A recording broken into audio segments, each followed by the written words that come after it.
जैसे कि आपको पता है तक्स 2 दिन से जिद कर रहा है मेरे साथ कि मैक्रोनी बना दो, मैक्रोनी बना दो।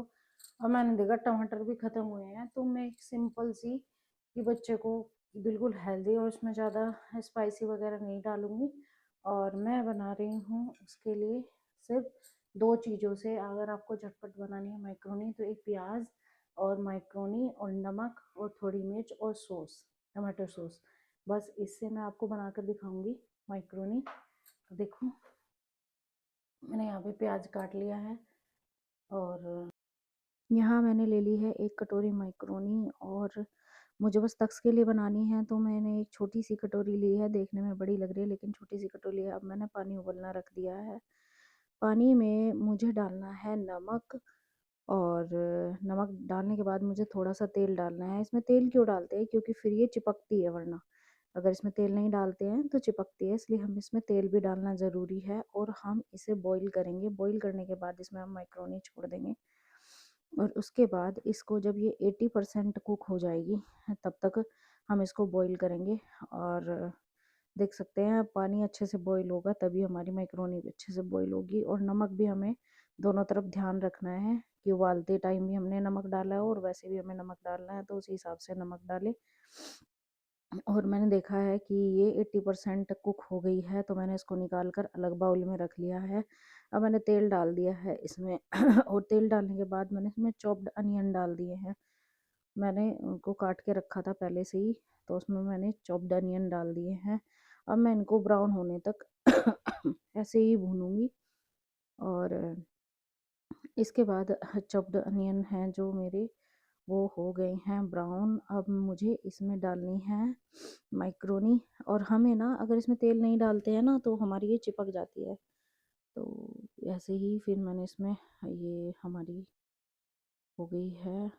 अगर अपने बच्चे घर में जिद करे तो हम अपने घर में ही ये चीज़ें बना के दे सकते हैं। बाहर तो बहुत पता नहीं क्या क्या डाल के देते हैं, वो नुकसान देते हैं। अब मेरा ये ब्राउन हो चुका था प्याज, तो अब इसमें मैं डाल दूंगी मैक्रोनी। और मैक्रोनी से डालने के बाद इसमें जाएगा थोड़ा सा नमक, क्योंकि नमक हमें ध्यान में रख के डालना है, क्योंकि हमने पहले भी नमक डाला हुआ है। नमक जाएगा इसमें और हल्की सी हल्दी जाएगी जो अच्छी रहती है। और इसमें हमने केचप डाल दिया है। केचप डालते ही इसका अलग कलर हो जाता है, देखो बहुत मज़ेदार हो जाता है इसका कलर, और खुशबू भी बहुत अच्छी आती है इसमें डालते ही। और इसका ध्यान रखना है, हमें लगातार चलाना है, क्योंकि अगर ये बीच में रुक जाता है तो लग जाता है। मेरा भी थोड़ा सा लग गया था लेकिन नहीं, फिर ये सेट हो गया था, मैंने इसको लगातार चलाया। और इसमें मैंने एक हरी मिर्च डाली थी। मैंने इसमें ज़्यादा मिर्च, लाल मिर्च नहीं डाली, क्योंकि बच्चा है तो मैं तक्स को लाल मिर्च नहीं देती हूँ। तो मैं चला रही हूँ चला रही हूँ। और हरी मिर्च डाल के भी अच्छी लग रही थी बहुत ज़्यादा। और मुझे इसमें थोड़ी सी केचप कम लग रहा है, इसमें मुझे केचप डालना है थोड़ा सा। इसमें मैंने केचप डाल दिया है। अब केचप डालने के बाद इसमें और भी अच्छा कलर आ गया है, आप देख सकते हैं इसके कलर। अब ये तैयार हो चुकी है लगभग। इसको अच्छे से चलाया मैंने। और अब चलो तक्स के पास लेकर चलते हैं इसको, क्योंकि ये अब तैयार हो गई है। तक्स के लिए लगा देते हैं इसमें। और देखो, मतलब ये 80% कुक मैंने बॉईल करी थी और ये 100% कुक हो गई है। अब चलो तक्स के पास चलते हैं रिव्यू के लिए, कैसी लगी उसे लेके चलते हैं, इसका रिव्यू लेते हैं। देख कैसा है, देखना कैसा है, रिव्यू दे मुझे जल्दी जल्दी। हाँ हाँ रिव्यू दूंगा। कितने दिन से कर रहा था है, बहुत सिंपल सी बनाई है मैंने। बढ़िया है। बहुत आज हमारे यहाँ सकट का त्योहार था और हमें बनाना था हलवा, छोले और पूरी। तो मैंने मम्मी को बोल दिया था, मम्मी भी बाहर काम में लगी थी कि मम्मी ले लो, मैं खड़े खड़े कर देती हूँ। मम्मी ने सारा सामान तैयार कर रखा था। देवरानी भी घर गई हुई है। आपने देखा होगा कि गुन्नू भी दिखाई नहीं दे रही है। गुन्नू के बिना मन नहीं लगता, छोटी बच्ची होती है तो मन बहला रहता है। शैतानी भी पूरी करती है और सताती भी बहुत ज़्यादा है, लेकिन फिर भी मज़ा आता है उसके साथ में। और मैं यहाँ पे छोले बनाने लगी थी। मम्मी भी फिर बाहर लगी हुई थी पशुओं के साथ चारा वगैरह डालने में, उनके नीचे साफ सफाई करने में।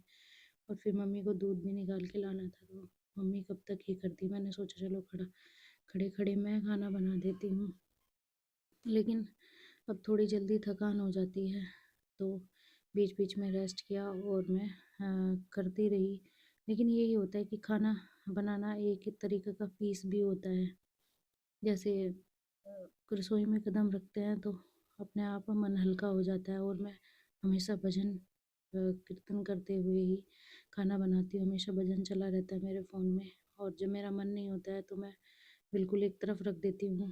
और मम्मी भी बर्तन साफ़ करने आ गई थी। मम्मी कह रही थी चलो मैं बर्तन साफ़ कर देती हूँ, क्योंकि मेरे से झुका नहीं जाता, तो मम्मी ही कर देती है बाकी काम। तो मैंने सोचा चलो मैं खाना बनवा देती हूँ, मम्मी की मदद हो जाएगी। ऐसा होता है कभी कभी हो ही नहीं पाता है, तो एक तरीके से कोई किसी भी तरह का बर्डन मेरे ऊपर नहीं होता है कि मुझे ही करना है ये काम, मुझे नहीं करना है, क्योंकि ये बड़ा क्रिटिकल टाइम रहा है मेरे लिए। पीछे बहुत चीज़ें हमने फेस की हैं, यही हुआ है, इसलिए मेरे ऊपर कोई दबाव नहीं होता है किसी भी चीज़ का। तो मैं हलवा बनाने लगी थी, और हलवा मैं बिल्कुल सिंपल बनाती हूँ, गोला डाल के खाते नहीं हैं। तो मैं सूजी सिंपल, और हम देसी घी का बनाते हैं, घर का देसी घी होता है हमारे पास, तो घी हम अच्छा खासा डाल लेते हैं। और ड्राई फ्रूट्स मैंने बाद में डाले थे, लेकिन गोला हमारे यहाँ खाते नहीं हैं ये, इसीलिए नहीं बना डाला मैंने उसमें, वरना और सब तो खाते हैं, ये नहीं खाते तो कोई भी नहीं खाता है घर में। फिर मम्मी भी बर्तन साफ करने में लगी पड़ी थी उधर पीछे, और ऐसे ही घुल मिल के काम हो जाता है, कट जाता है टाइम। ऐसे ही ये टाइम भी निकल जाएगा, अब तो बस थोड़ा ही टाइम रह गया है।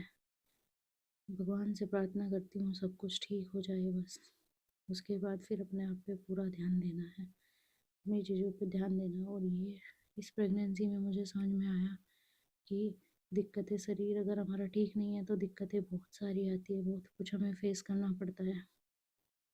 लेकिन चलो, हो जाता है जो, कट जाता है टाइम, ये भी कट जाएगा टाइम। और ये बहुत ही पीसफुल मेरा व्लॉग रहा है आज का। ज़्यादा भाग दौड़ नहीं थी, बस खड़े खड़े खाना बनाना और मन को सुकून देना था।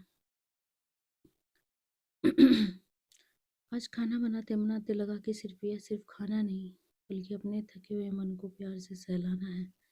आज रसोई मेरे लिए काम की जगह नहीं, सुकून की कहानी बनी। और मैंने इस पर एक कविता भी लिखी है, कभी मैं आपको सुनाऊंगी, क्योंकि मैं बहुत ही सुकून से अकेले और चुपचाप काम करना पसंद करती हूँ। ये नहीं है कि मुझे बोलना है या कुछ भी है, तो मैं बहुत ही सुकून के साथ काम करना पसंद करती हूँ अगर मैं किचन में कर रही हूँ। और मुझे ये लगता है कि अगर मैं जो चीज़ बना रही हूँ अगले वाले को पसंद आनी चाहिए, उसको अच्छी लगनी चाहिए। तो यही था। मम्मी भी बाहर जा कर के पूजा की तैयारी करने लगी थी, बोल रही थी कितना मैं भोग प्रसाद की तैयारी कर देती हूँ।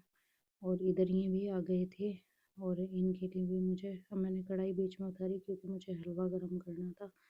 हलवा गर्म क्यों करना था, क्योंकि सर्दी इतनी हो गई है, अभी हलवा बनाया था और थोड़ी देर में ही ठंडा हो गया था, घी जम गया था उसमें, तो मैंने गर्म किया था। मम्मी ने सारी तैयारी कर दी थी, वहाँ पे उधर में पूजा कर रही थी, कह रही थी कि तुम भी पूजा कर लो आके। मैंने कहा नहीं, अभी आती हूँ मैं, हलवा गर्म करके। तक्स भी कुछ सामान लेकर आया था यहाँ पर मेरे पास, और मैं पूरियों के लिए ये बेलने लगी थी, क्योंकि मम्मी बस उतार देगी फिर मैं इनको दे दूँगी। और फिर मैंने हलवा गरम कर दिया था और सब्ज़ी भी दोबारा गरम कर दी थी, और उसके बाद मैंने कढ़ाई रख दी थी, और मुझे करने जाना था पूजा। मम्मी ने भोग भी लगा दिया था, पहले ही हमने भोग प्रसाद की निकाल ली थी, और यहाँ पे भोग प्रसाद लग चुका था हमारा। और ऐसे हमारा सकट का दिन पूरा हुआ। आशा करती हूँ आपको हमारा ब्लॉग अच्छा लगा होगा, अच्छा लगे तो लाइक करें, शेयर करें।